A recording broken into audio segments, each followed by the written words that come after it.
సతీష్ చెప్పండి, సభాస్థలకి మరి కాసేపట్లో ప్రధాని మోదీ చేరుకోనున్నారు. ఇక అక్కడ ఏర్పాట్లు అవి ఎలా ఉన్నాయి? ప్రధాని మోదీకి సంబంధించి అక్కడ భద్రతా చర్యలు ఎలా ఉన్నాయి? ప్రసంగంలో ప్రధాని మోదీ ఏ అంశాలు ప్రస్తావించే అవకాశం ఉంది?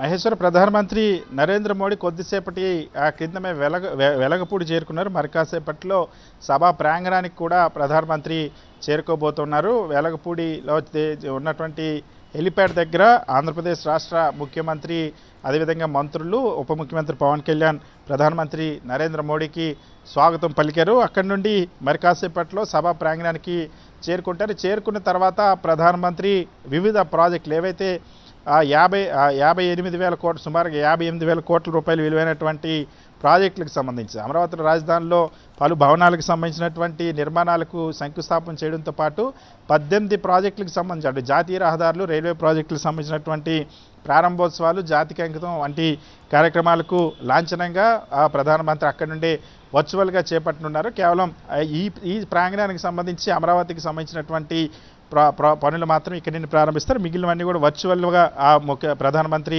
శంకుస్థాపనలు, ప్రారంభోత్సవాలు చేస్తారు.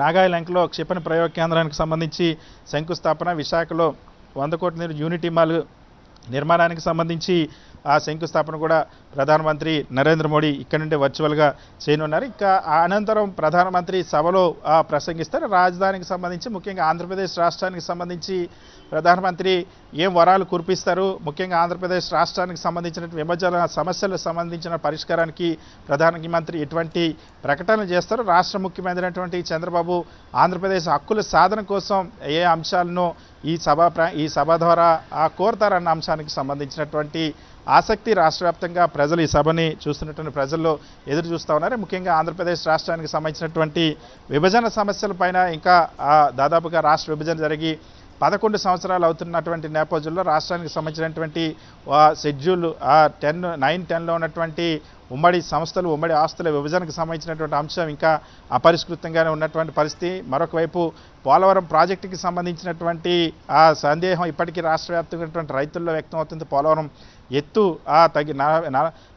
తగ్గిపోయి 45.75 నుండి 41.15కి తగ్గించారన్నటువంటి అంశానికి సంబంధించినటువంటి ఆందోళన రైతుల్లో ఉంది. దీనిపైన ప్రధానమంత్రి స్పష్టత ఇస్తారు. ఇప్పటికే దీనికి సంబంధించి ప్రతిపక్షాలు, రాష్ట్ర వివిధ ప్రజా సంఘాలు, ప్రతిపక్షాలు కూడా వీటిపైన ప్రధానమంత్రి నుండి స్పష్టత తీసుకోవాలని రాష్ట్ర ప్రభుత్వాన్ని కూడా ఇప్పటికే మొన్న లేఖల ద్వారా కూడా కోరారు.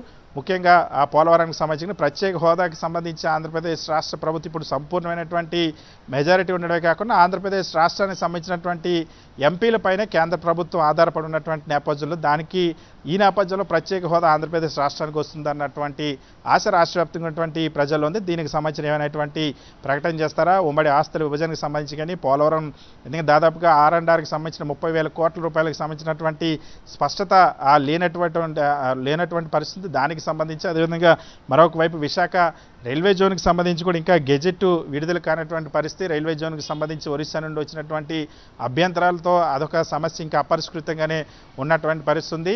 ఆంధ్రప్రదేశ్ రాష్ట్రానికి సంబంధించి ఉమ్మడి ఆస్తుల విభజన, హైదరాబాద్ ఉన్నటువంటి ఉమ్మడి ఆస్తులకు సంబంధించినటువంటి విభజనకు సంబంధించి కేంద్ర ప్రభుత్వం ఏమైనా చొరవ తీసుకుంటుందో, మరొక వైపు స్టీల్ ప్లాంట్కి సంబంధించి కేంద్ర ప్రభుత్వం ప్యాకేజ్ ఇచ్చిందని చెప్తున్నప్పటికీ కూడా ఇంకొక వైపు ఆ కార్మికులు ఆందోళన చేస్తూ ఉన్నారు. నిరంతరం అక్కడ సమ్మెకు కూడా వెళ్ళేటువంటి ఆలోచనలో కార్మికులు ఉన్నారు. సో స్టీల్ ప్లాంటు ప్రైవేటీకరణ ఎట్టి పరిస్థితుల్లో జరపము, ప్రైవేటీకరణ ఉపసంహరించుకుంటాం అన్నటువంటి ప్రకటన ఏమైనా ప్రధానమంత్రి ఈరోజు చేస్తారన్నటువంటి ఆసక్తి సర్వత్రా కూడా నెలకొన్నటువంటి పరిస్థితి. రాష్ట్ర ముఖ్యమంత్రి చంద్రబాబు కూడా ఆంధ్రప్రదేశ్ రాష్ట్రానికి సంబంధించినటువంటి ఈ అంశాలని సభా వేదిక ద్వారా ప్రస్తావిస్తారన్నటువంటి ప్రస్తావించేటువంటి అవకాశం ఉంది. అది ప్రస్తావిస్తారా లేదన్న అంశానికి సంబంధించి మరి కాసేపట్లో స్పష్టత రానుంది. ముఖ్యంగా ఆంధ్రప్రదేశ్ రాష్ట్రానికి ఈ ప్రభుత్వం ఏర్పడిన తర్వాత రెండోసారి ప్రధానమంత్రి నరేంద్ర మోడీ వచ్చారు. రెండోసారి వస్తున్న నేపథ్యంలో ఈరోజు అమరావతి ప్రాంతం ఉన్నటువంటి వివిధ ప్రాజెక్టులు ఏవైతే దాదాపుగా 74 పనులు అమరావతి ప్రాంతం ఉన్నటువంటి పనులు ఏవైతే ఉన్నాయో వాటికి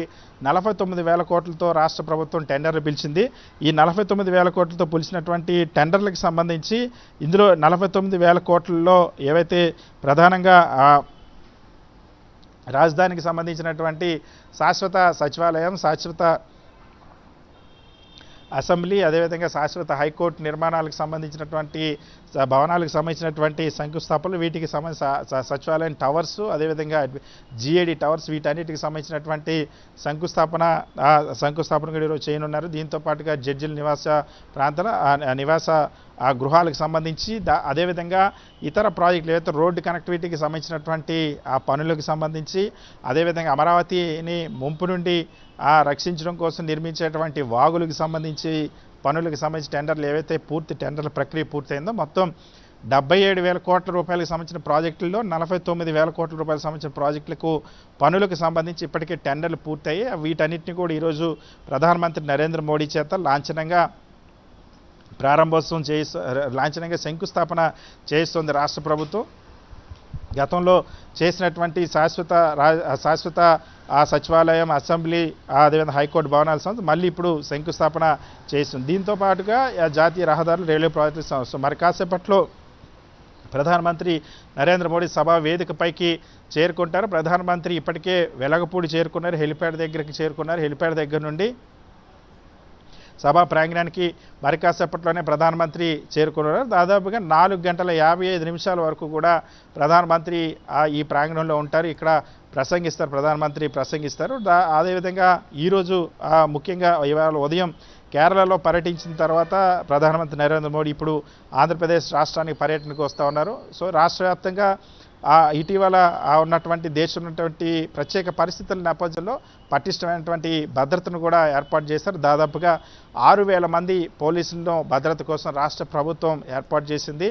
అదేవిధంగా సుమారుగా సభా ప్రాంగణానికి 5 కిలోమీటర్ల చుట్టుపక్కల నో ఫ్లై జోన్గా రాష్ట్ర ప్రభుత్వం పోలీస్ అధికార యంత్రాంగం ప్రకటించింది. కనీసం డ్రోన్లు కూడా ఎగరేయడానికి అవకాశం లేదని చాలా స్పష్టంగా ఆంక్షలు విధించింది. పటిష్టమైనటువంటి భద్రతా ఏర్పాట్లు చేసింది.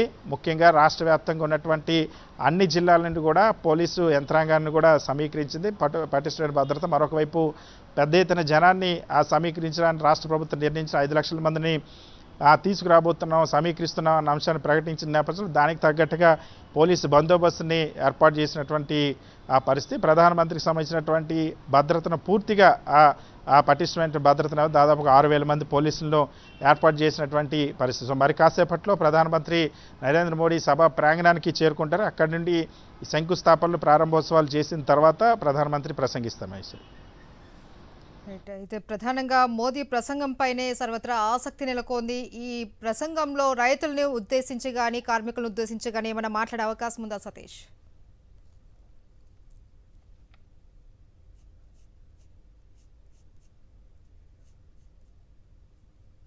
ముఖ్యంగా ప్రధానమంత్రి ఆంధ్రప్రదేశ్ రాష్ట్రానికి ఏం వరాలు ఇస్తారన్నటువంటి ఆశ సర్వత్రా వ్యక్తం అవుతుంది. ముఖ్యంగా ఎందుకంటే ఆంధ్రప్రదేశ్ రాష్ట్రానికి సంబంధించి ఇప్పటికే రాష్ట్ర ప్రభుత్వం ఆంధ్రప్రదేశ్ రాష్ట్రానికి సంబంధించినటువంటి వివిధ సమస్యలు, విభజన సమస్యలు అనేక సంవత్సరాల నుండి పెండింగ్లో ఉన్నటువంటి పరిస్థితి. దాదాపుగా 11 సంవత్సరాల నుండి ఆ విభజన సమస్యలు అపరిష్కృతంగా ఉన్నటువంటి పరిస్థితి. కొన్ని జాతీయ సంస్థలను కేంద్ర ప్రభుత్వం ఆంధ్రప్రదేశ్ రాష్ట్రంలో ఏర్పాటు చేసింది. అయితే ఆ ఉమ్మడి సంస్థలు ఏవైతే ఆంధ్రప్రదేశ్ రాష్ట్రానికి సంబంధించి విభజన చట్టం ద్వారా రావాల్సినటువంటి అంశాలకు సంబంధించి పరిష్కారం అనేది ఇంకా పూర్తిగా లభించినటువంటి పరిస్థితి ఉంది.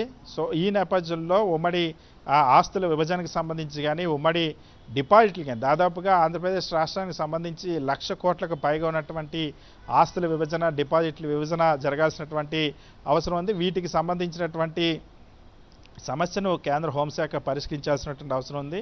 సో ఇప్పుడు ఖచ్చితంగా కేంద్ర ప్రభుత్వం పైన ఒత్తిడి తీసుకొచ్చేటువంటి బలం ఆంధ్రప్రదేశ్ రాష్ట్రం ఉన్నటువంటి అధికార పార్టీకి సంబంధించినటువంటి ఎంపీలకు ఉంది. సో ఈ నేపథ్యంలో ఖచ్చితంగా ఈరోజు సభలో ఆంధ్రప్రదేశ్ రాష్ట్రానికి సంబంధించినటువంటి ప్రత్యేకమైనటువంటి వరాలు ప్రధానమంత్రి నరేంద్ర మోడీ ప్రకటిస్తారన్నటువంటి ఆశ, అదేవిధంగా ఆంధ్రప్రదేశ్ రాష్ట్రానికి సంబంధించిన హక్కులకు సంబంధించి సాధన కోసం ముఖ్యమంత్రి చంద్రబాబు ప్రయత్నిస్తారన్నటువంటి ఆశ ఈరోజు రాష్ట్ర వ్యాప్తంగా నెలకొంది. ముఖ్యంగా ఎందుకంటే విభజన సమస్యలకు సంబంధించి ప్రత్యేక హోదా అన్న అంశానికి సంబంధించి ప్రత్యేక హోదా ఆంధ్రప్రదేశ్ రాష్ట్రానికి ఇవ్వాలని పార్లమెంట్ సాక్షిగా హామీ ఇచ్చారు విభజన సందర్భంగా. అయితే ఇప్పటివరకు కూడా అది నెరవేరినటువంటి పరిస్థితి.